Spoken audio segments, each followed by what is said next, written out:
जरा खाली बघ.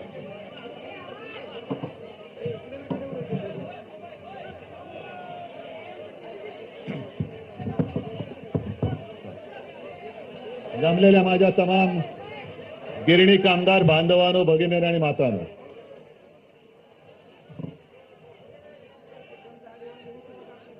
जरा सगळे शांत बसलं तर बरं आहे. एक 4 दिवसांपूर्वी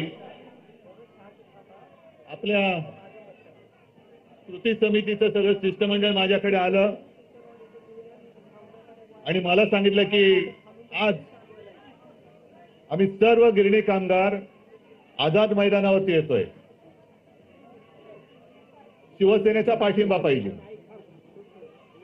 म्हटलं शिवसेनेचा पाठिंबा मागण्याची गरजच नाहीये. शिवसेना तुमचीच आहे. शिवसेना तुमच्या सोबतच आहे आणि शिवसेना तुमच्या सोबतच राहणार आहे.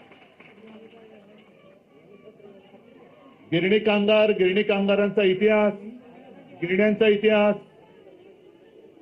हे आता जे काय आपल्या उरावर बसलेत सत्ताधारी त्यांना काही माहिती नाहीये. यांना मुंबई लुटायची कशी आहे माहिती आहे, पण मुंबईसाठी रक्त सांडण्याची यांच्यामध्ये हिंमत नाहीये. जर या गिरणी कामगारांनी संयुक्त महाराष्ट्राच्या चळवळीत रक्त सांडलं नसतं, बलिदान दिलं नसतं, तर या राज्यकर्त्याने सांगतो की आज तुमच्या बुडाखालची खुर्ची तुम्हाला दिसू शकली नसती. त्याही वेळेला मुंबईवरती अधिकार सांगितला जात होता, पण तमाम मराठी माणूस गिरणी कामगार तर आघाडीवरती होता. हा रस्त्यावरती उतरला आणि तेव्हाचं जे सरकार होतं केंद्राचं, त्याला अक्षरशः गुडघ्यावरती आणलं आणि आपली मुंबई आपण राखली. आज त्याच मुंबईमध्ये परत एकदा हे दिल्लीच्या मालकाचे नोकर इकडे सत्तेवरती बसलेत.